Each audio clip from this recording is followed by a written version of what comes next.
બોટાદના હળદર ગામની રાધે મિલના માલિક વિરુદ્ધ હુમલાની ફરિયાદ નોંધાઈ છે। રાધે મિલના માલિક તથા સાગરિકો વિરુદ્ધ ફરિયાદ નોંધાઈ છે। રાધે મિલ પાસેથી વાહનને નહીં નીકળવાની ધમકી અપાઈ હતી, જ્યાં પોલીસ સમક્ષ ફરિયાદ કરાઈ છતાં આરોપીને બચાવવાનો પ્રયાસ કરવામાં આવી રહ્યો છે।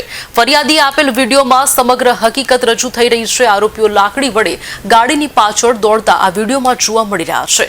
વિડીયો રજૂ કરવા છતાં શા માટે હુમલાખોરો સામે ફરિયાદ કરવામાં આવતી નથી? શા માટે પોલીસ આરોપીઓને બચાવવાનો પ્રયત્ન કરી રહી છે? આવા અનેક સવાલો ઉભા થઈ રહ્યા છે।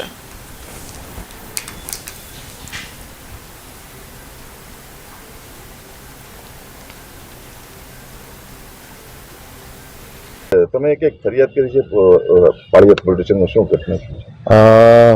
આજથી એકાદ મહિના આસપાસ મારો ભત્રીજો ભદ્રાવડી ગામ મારું 4 વ્હીલ લઈને ગયેલો હોય અને ત્યાંના એક ઉદ્યોગપતિ એમની ફેક્ટરી છે, ત્યાંથી ગાડી નીકળેલી હોય અને થોડેક આગળ જઈને મારી ગાડી રોકાવેલી હોય અને મારા ભત્રીજાનો મારા પર કોલ આવેલો હોય કે કાકા મારી ગાડી ઊભી રખાવી છે।